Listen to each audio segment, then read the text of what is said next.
Nice Shorts theme song. Nice Shorts. Yeah. Howdy, hey, and welcome to Nice Shorts. I'm Fu Yang. And I'm Johnny Niddle. And this is a show where we interview animators about the shorts they make. Today we have the second part of our interview with Martyna. In part 2, we talked about Hidden, a mixed stop motion and 2D music video exploring creative lighting. Martyna talks about making the most of a project's budget. And dives deeper into her journey being a self-taught animator. Like learning new things while on the job. She even gives us a glimpse into development of her top secret full-length feature film. And now on with the show. In Hidden, you did 2D animation in the middle of that. Oh, I had such great ideas for the part because it was, okay, so the music video is about the main guy, because it's like an autobiographical. So it's a story about the musician actually, so about his past and about his experience. And it was shifting between the present time, which is metaphorical in a kind of way, because we have like this light in the chest that represents lights, like you're happy, you are ambitious, you're just happy, and like all of the darkness around him covering this light, so it's dims or like those dark particles covering his arms and whole body, and he's like remembering the memories that he had when he was a kid, like living with an abusive father or in a xenophobic city. And like every time he remembers those things, he just hides his happiness inside and dims his light, if you know what I mean. So yeah, we were shifting between the present time and the past, and the past we wanted to be in a different style. So at first I wanted to be in paper animation, but yeah, the budget and the timing and the deadline was really tight. So I decided maybe we can do it in 2D animation, and it was rotoscoping. Yeah, so I recorded myself and then I draw pictures on that. So it was much easier for me because I didn't know exactly how to animate in 2D, especially like a person who should be in 3-dimensional. That was really hard for me to imagine or to do. Yeah. And so, also in a short time, you need to solve those problems. So rotoscope might help. Yeah. What did you use to rotoscope in?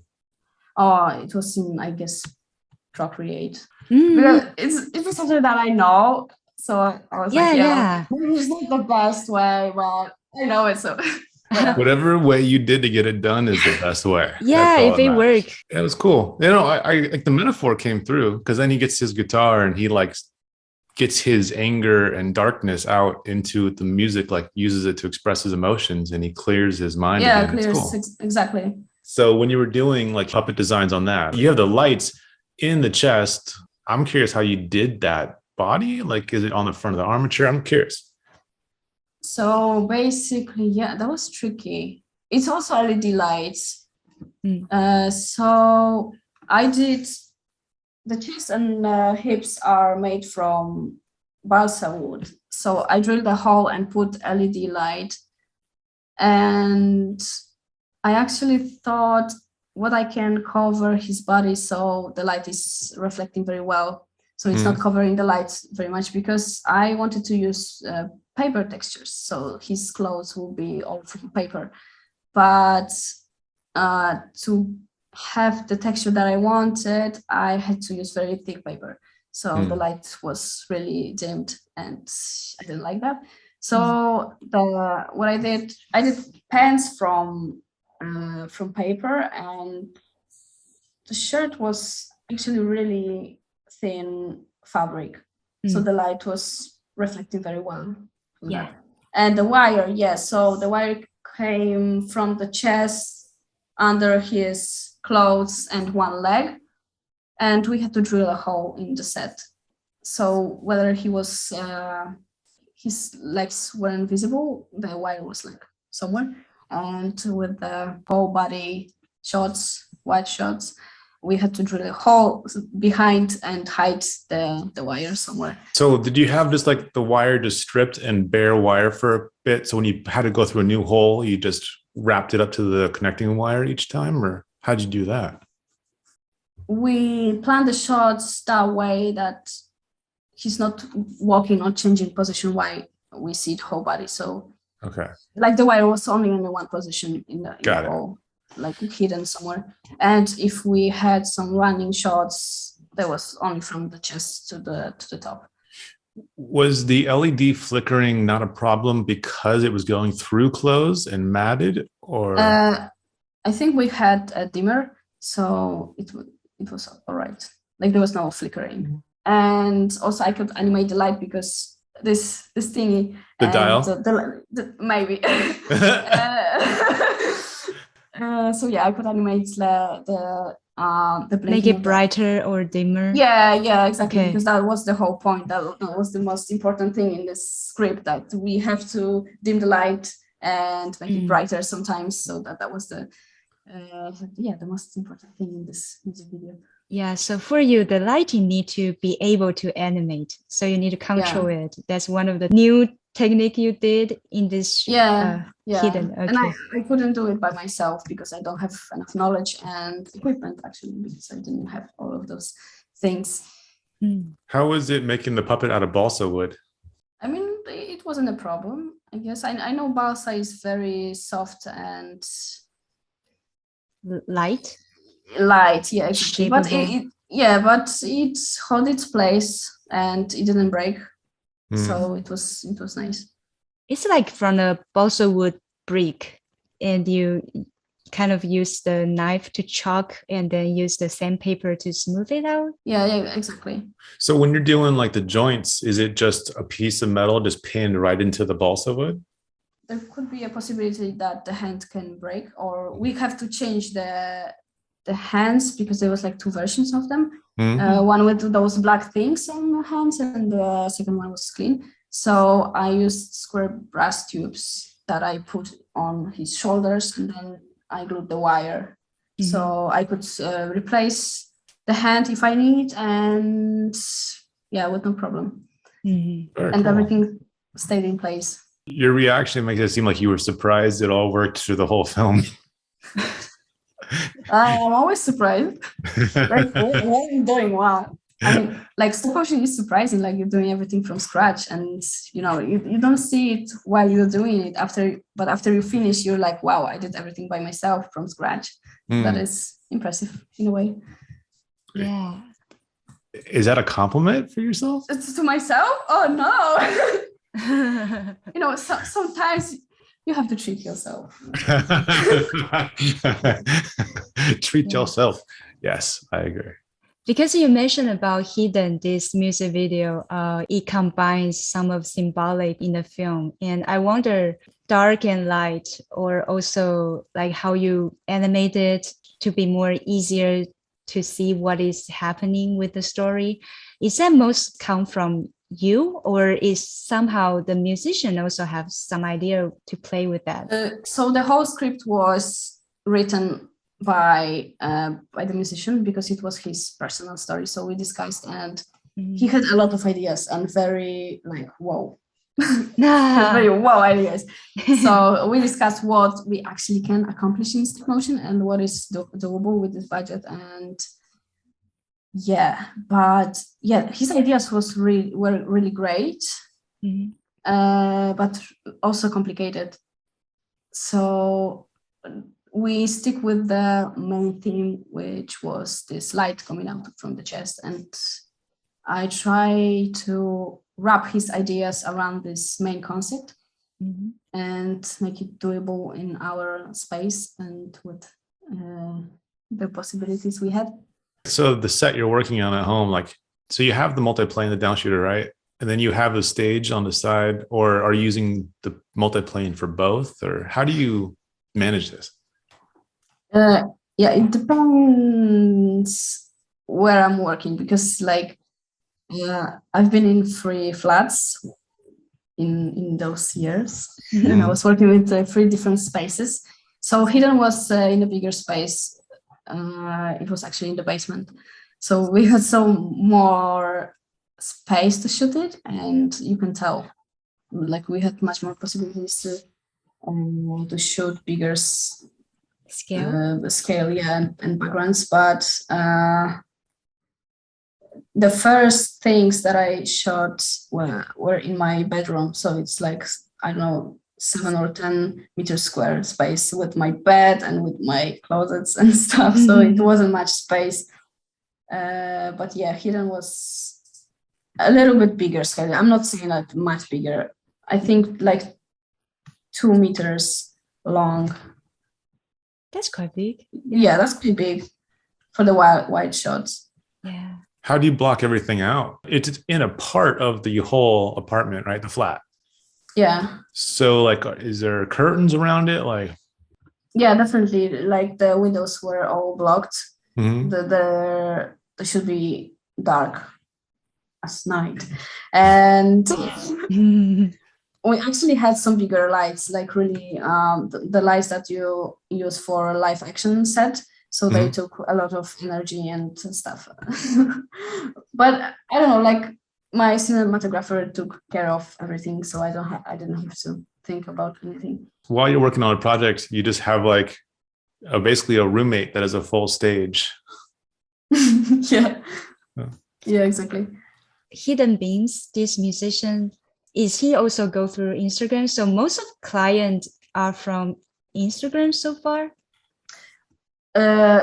Hidden Beams, no, he was actually, someone recommended me and he texted me. So because I started my career, I don't know how to call it, but I did this first animation that I showed you, and someone said like, oh, you should do music videos and maybe you should put your work outside. And I was like, blah. But finally I actually did, and my first clients were from Fiverr, this website that everyone is criticizing because like a lot of people are selling their stuff for really cheap, like $5. You can make an animation for $5. And yeah, so I put my stuff on Fiverr and I always got new clients from that. And I was always doing new projects, and then I put my work on Instagram, and then it grew really rapidly. It was really weird. Did you find it hard to get people to pay more on Fiverr? I was very modest. I actually didn't want to charge more that I had on my website. So yeah, I was really like, oh my God, thank you that you want things from me. Like, oh. Yeah. And I didn't know much because like, yeah, I didn't know anything about animation, like the rate. Yeah. So after, I don't know, 1 year or 2 years, I started to really separate the stop motion into separate stages. Like, okay, so I have to make puppets, so let's learn how to make them properly, how to build a proper armature, how to make silicone molds and stuff. So like every stage I put into smaller stages and started to learn. For example, also animation. I watched 12 principles of animation and started to from the basics learn how to animate properly. Then I went into live action references and started to learn how to act as well, because you have to express emotions and tell a story. So I kind of try to imitate it with the puppet, how to share specific emotions, like building scenography as well. You did acting classes? No, I mean in a kindergarten. But analyze from references. A lot of interviews with actors and kind of like wanted to go into their specific world and learn how to act and how to sell emotions in a way. So you are self-taught essentially. I mean, like you sought out info from other people, but you are self-taught and self-driven and extremely ambitious in a good way, and you pull it off. That's not a compliment, that's a fact. What is it, do you think, that keeps driving you to do, like to learn all of this stuff? I don't know. I'm insane, I guess. To be honest, I don't know how I even started in stop motion. That was really an accident. And I think the truth is I cannot do one thing all the time. So in stop motion, I do everything and don't focus on like one specific thing. So when the project comes, it's like, okay, so I have some time to make the puppets. I have some time to prepare the set and to think about the story, to learn about script writing, how to tell things that I want. And it's not like focusing on one thing. So I'm not bored. And I want to learn more because there's like different things to learn always. Yeah, it's endless. It's it's really a lot. Yeah. Let's rank them. Pre-production, production, post-production. What are your favorite areas in like general? And what are the things that like lighting you don't want to do? So you hire that out. So let's go from favorite to lighting.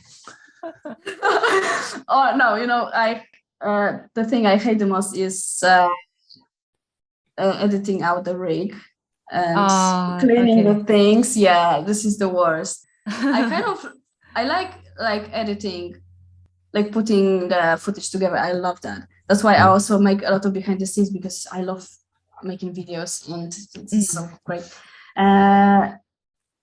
What I hate as well, let me think. Yeah, I don't like post-production in general, I guess. Yeah, because you need to sit in front of the computer. Yeah. I would say like pre-production is the most interesting because there's a new idea that I have to take care of, and there's like a lot of thoughts that I have in my head, and like, wow, I want to do this and this, and most likely I'm like, okay, so I want to try a new technique that I've never tried before, and I want to learn more about something. So like the pre-production and collecting all of the ideas that I have in mind, and then creating sketching the scenography, the puppets, and making them. Okay. Animation is all right. It's like, yeah, it's fine. And then post-production is like, I can edit things, but the rest, like, nope. Color grading, ugh. No. No. Two questions. The first one is for post-production, for editing out rigs, knowing that you hate it. Yeah. Do you plan your shots differently so you have to do as little masking as possible? Oh, yeah. Yeah, at first, yes. And then I got lazy and said like, okay, I can fix that in production. Or I will hire someone like, whatever. But yeah, but I'm trying to hide rigs or do these tie downs so rigs are not visible. But sometimes there's shots like some puppets are flying or running, so there's like no way the rig is not involved. But most likely I would choose the framing that the rig is not visible, or I will hide it somehow. But yeah. And the other question is, so since pre-production seems like your favorite time of just coming up with ideas, how do you decide when to lock it down and go, okay, well, these are my ideas, no more messing around, let's get to the part that I like less? I think when the client is accepting my ideas, he's like, oh yeah, because I've never made any short film or things done any of my personal works. There are always some commercials or music video for someone, so they had to accept that, and then I could make things. That's a pretty cool feat, by the way. Like a stop motion animator whose all of their work has been for paid projects is kind of. Yeah, but yeah, I would love to make something by myself, for myself, in my home. Yeah, like I wouldn't find any producer to do a short film, I guess. I would just like, oh, I have an idea and I'm gonna do it. So home animation, you have a puppy that is adorable and a big part of your behind the scenes. How do you keep your sets and stuff from being destroyed between shots? Oh yeah, I have to close her in another room sometimes, but she doesn't steal that much anymore. she used to steal a lot. Like in Hidden, she was like, because we collect a lot of wood inside the house, and she was like, "Oh my God, sticks! I love them." So she was like, "Okay, I'm gonna like steal all of them," and she was chewing on the couch those sticks, and it was a mess all around. But yeah, it was a lot of fun for her. I noticed that in Hidden, some of the trees were real, actual branches, right? Yeah.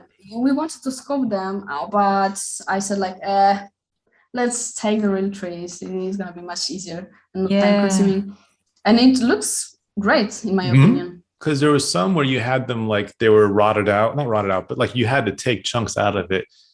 Was it hard to do that with the smaller objects? Yeah, because on the set there were like bigger trees. So I actually found a fallen tree or a branch, like it was really thick. So it was kind of a size of a real tree in the scale. So we took a saw with us and we just... It was, wait, these are like real full on. So basically you had like full trees. Yeah. How big was the puppet? I don't know if I have it, but he doesn't have a head. What happened to the head? Whoa. It's big. It's big. Yeah. So the head. 30 centimeters. So the trees were like this big. This stick, right? Yeah. Okay. Yeah. Wow. Yeah, So that's the wire. Yes. So I can show you how it Yeah, like let's see the wood. And I like Fu's question. Did you murder him? What happened to the head? Where's the I head? don't remember. Don't ask stupid questions. Okay, so there's the light inside and this wooden thing, and so the wire comes under the, or does it mean? But we actually glue it. Try to hide behind the camera. Okay. So it's like going behind the light, and then in the hole. How many puppets do you have next to you right now? I have this one. Yes. I have this one. So that was another thing that you posted the behind the scenes on that in 2018, I think. Yeah. So how many, like, you do a lot of projects rather quickly?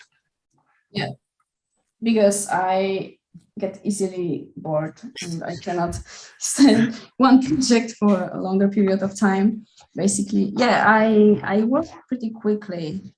Yeah. Which puppet's your favorite? This one. But this one as well. And they were like my personal projects. They are not in any of the music videos and stuff. You mentioned something you're going to be doing. That can count as personal projects. Yeah, you mean like my feature film? Yeah. Okay, so I'm the person who done a bunch of music videos in the bedroom, and now my first debut is like feature film for kids in stop motion. Yeah. Oh yeah. So yeah, it's kind of my personal project. Like I'm the creator and I give the ideas. I have a script writer she's amazing, and she's helping me to bring my ideas to the audience, so everyone will understand what I want to say. But basically, I'm the designer of all of the characters and every personality. Yeah, this is insane. Like I have no idea about filmmaking. I've never gone to college how to make movies. So right now I'm like learning a lot how to write scripts. Even if I'm not a script writer, I want to kind of know how to operate in this field. So I will share my story in a way that people will understand and can connect to. Where are you finding places to learn? Basically books and internet, of course.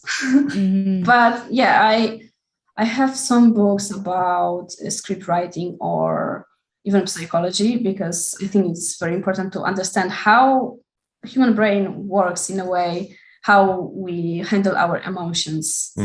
When I make a film for kids, for me it's very important to know how to get to them.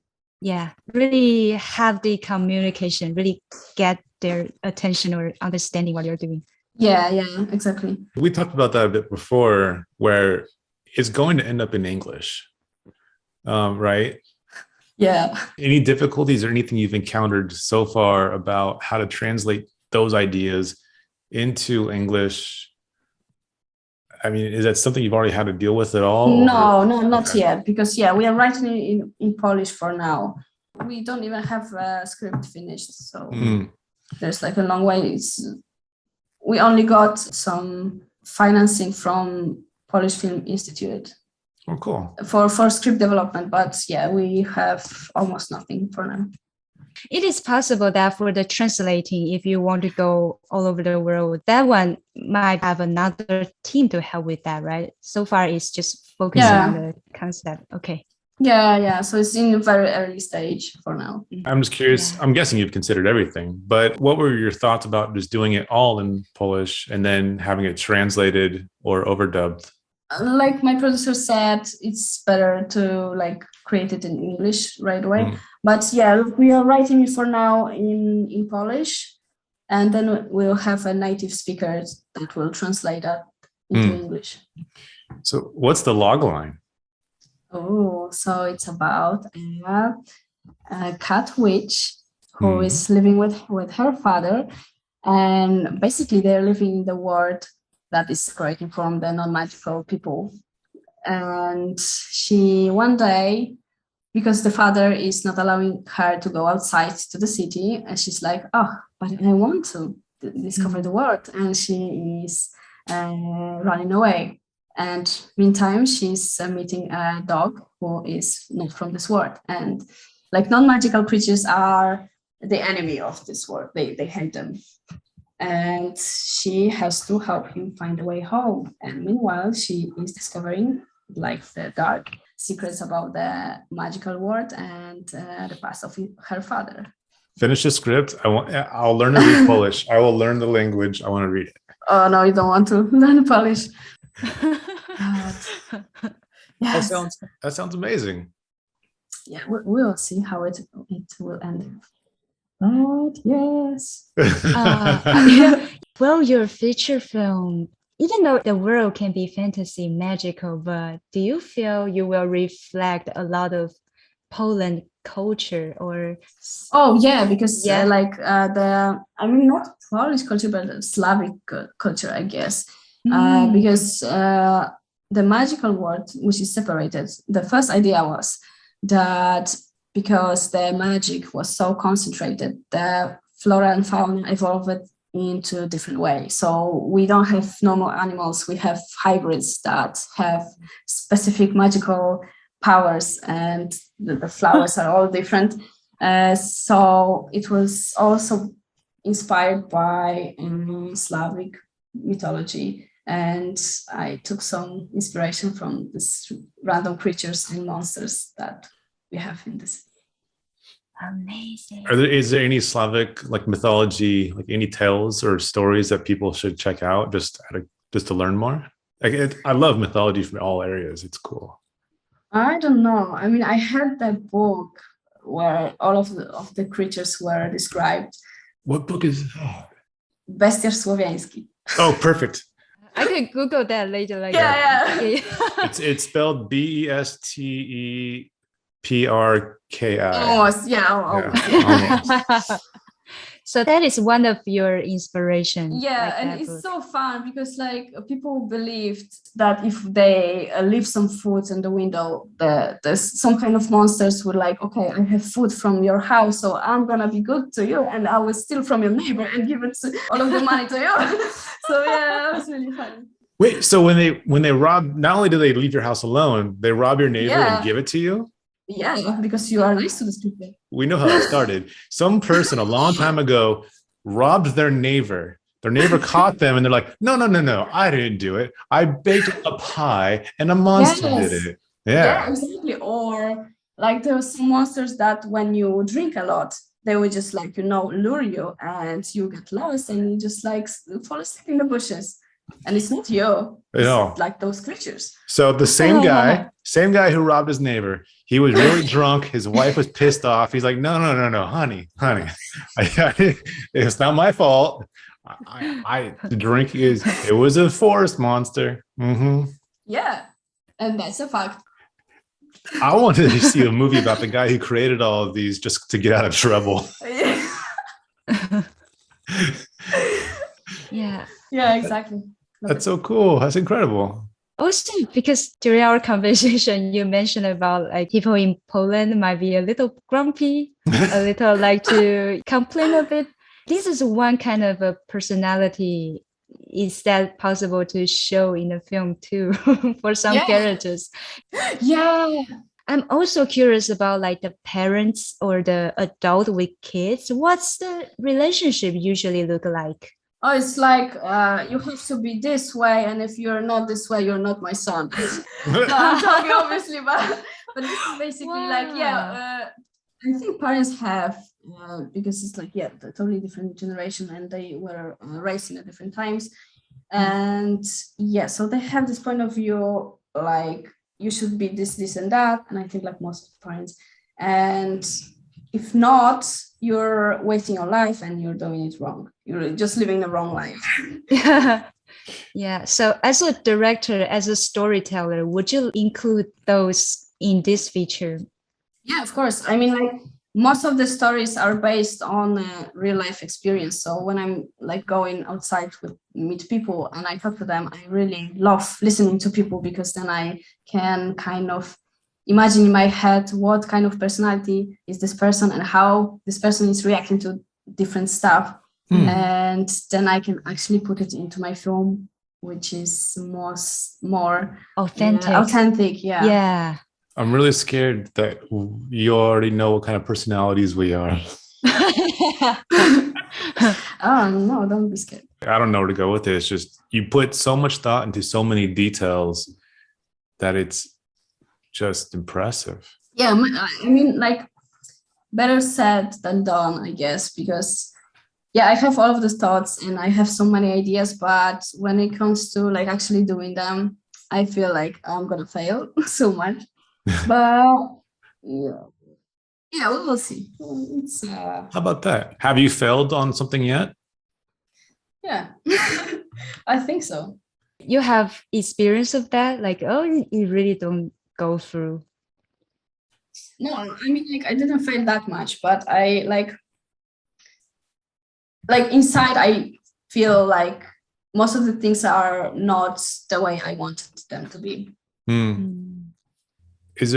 Are there specific things that you know caused that to be the case, or is it just like overall you don't feel it? Or I think maybe because I'm very chaotic and I have too many ideas, I feel like I'm not organizing my thoughts very well.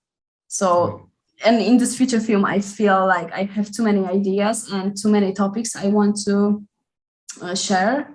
That is getting too complicated. So we are working with my scriptwriter, and she said like, we need to simplify most of the things because there's gonna be too many side stories and backstories that we have to deal with, and we have to explain in a way. So, have you found ways to narrow your pipeline down, kind of to like whittle down how much the scope of what you try to do in all the areas? I like to work with like writing the points that I want to include. So if I have too many ideas, I will write down what is the most important and what I have to explain in the story. For example, I don't know, like someone has parents, so tell me more. I mean, like in the case of backstories, you have some things and they had to came out from something. So you need to create this backstory that caused something to happen. So I don't know. I'm just trying to write the most important things in points and then maybe reduce some that are not very telling the story that I want to tell, if you know what I mean.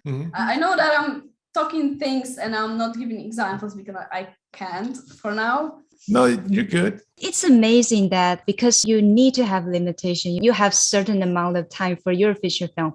So after you go through, we are going to see what parts is your choice that to you is important. Yeah. But imagine making a short film, because in a feature film you have a lot of time to share a lot of stories, but in a short film, this most of the time very concentrated and very limited things to say. It's just like one short thing that you want to say, and you have to be very selective of the things that you choose into this short form.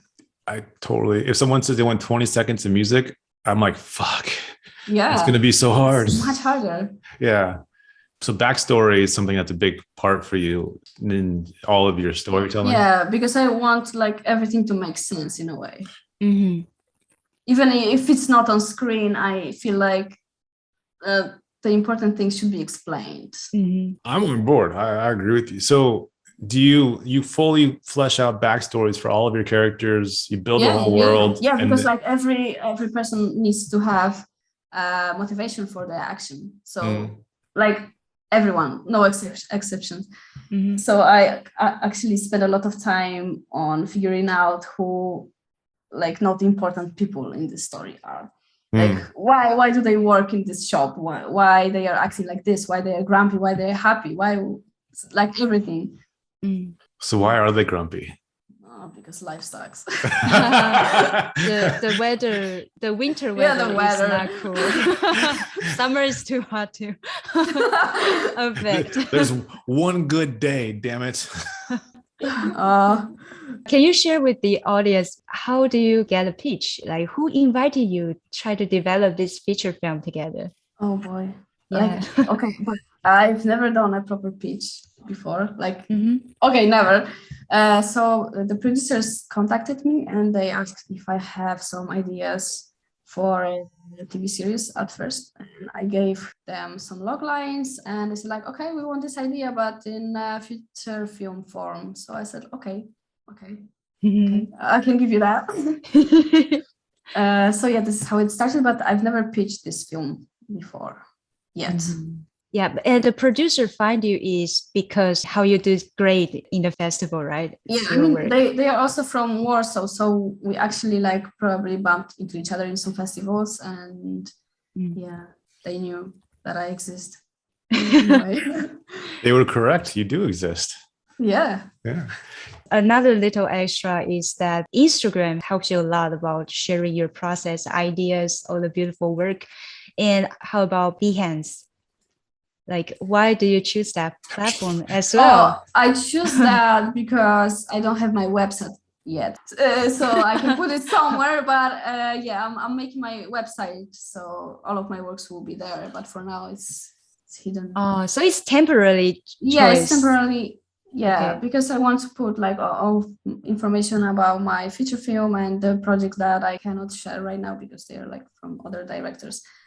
Do you have any like surprising interaction on Behance or no? No. Oh, okay. No, Curious. Oh, because that's very entertaining to look at. So many artists are putting it there, right? Yeah, that's true. Yeah. So will you consider once you have your website, you will still keeping it, or you just focus on your website and Instagram? No, I think I will put some work in Behance as well. So it's like on different platforms. I don't have a problem with it.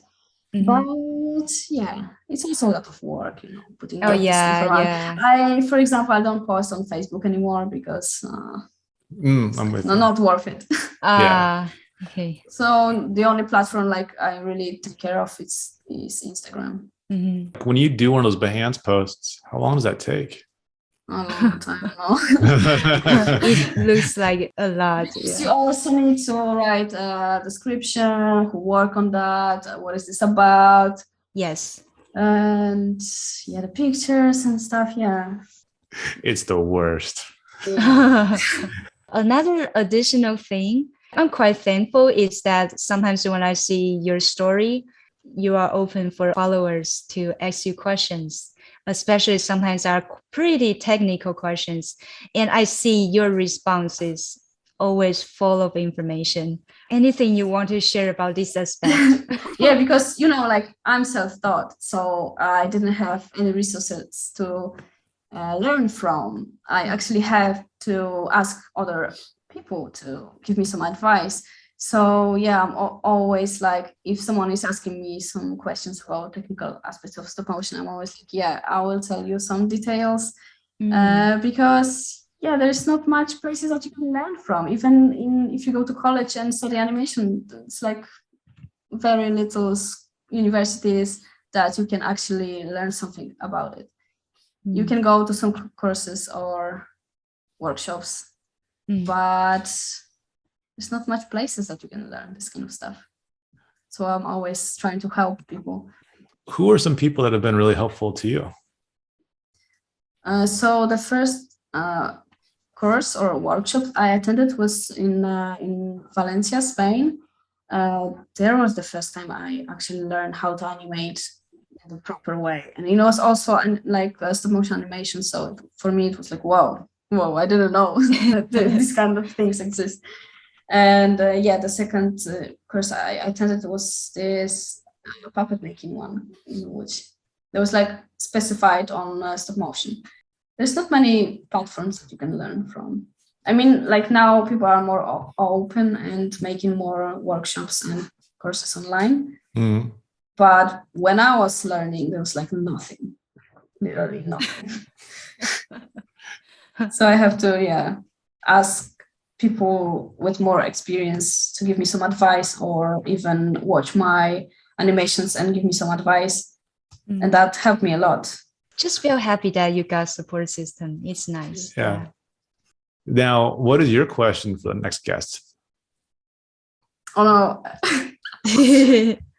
Like, I feel like everyone has these deep questions and stuff, and I'm like, have only stupid things in my mind. Stupid things are the best things. Okay, so I have okay. Like, if you had to choose only one color that you want to make a short film, what would it be? Only one color, and why? Why this color? This is so exciting. Yeah, that's not a stupid question. That's fun. Because that's the kind of shit that like you think about and then you go, well, hell, I'm going to try that and make something new. Yeah, maybe everything in blue. And why blue? Blue is sad. Blue is water. Blue is sky. Yeah. So the sky and water are both sad. Agreed. What's your Instagram handle? Martyna Koleniec. Perfect. My name. Yeah. We'll put links and everything. Yeah. So link to your Instagram, link to your Behance, not to Facebook, because fuck Facebook. Anywhere else? Twitter, anything like that? No, I don't have Twitter. TikTok? Nothing. Yeah. No, not anymore. Okay. Oh, what happened? You made me very curious. What's that reaction? Because Instagram became TikTok now, so. Oh, okay. And you can put the same content there. So. Can people hire you? Yeah, we can. Why not? Okay. Martyna, you need to study yourself. I love how you express. And also you need to study your emotion. After this episode release, please look at your expression. It's awesome. And now Martyna's going to think about that nonstop for the next month and a half. She covered her face already. She's like, fuck. No, it's authentic. I feel like I'm not going to watch this after it's out. I feel you. I did a podcast for someone one time, and it was one of my favorite podcasts back then, and I couldn't listen because I didn't want to hear myself because I hate myself. I hate myself too. I mean, I respect myself, but sometimes I'm yeah. Why did I say that? Why do I talk? So now you end this episode. I end this episode. Period. Okay. That's it. That's it. No, I don't know. I hope everyone had a great time, and we'll have a great time. That's sweet. Yeah. Oh, that's very sweet. Yes. I still think we're going to end it right after period. Two versions, and for every audience, do not compliment Martyna too much. It's a rule for her. Is that Yes. okay? Oh, that's awesome. Thank you so much. Thank you for having me. Yeah, thank you so much. Cool. Okay.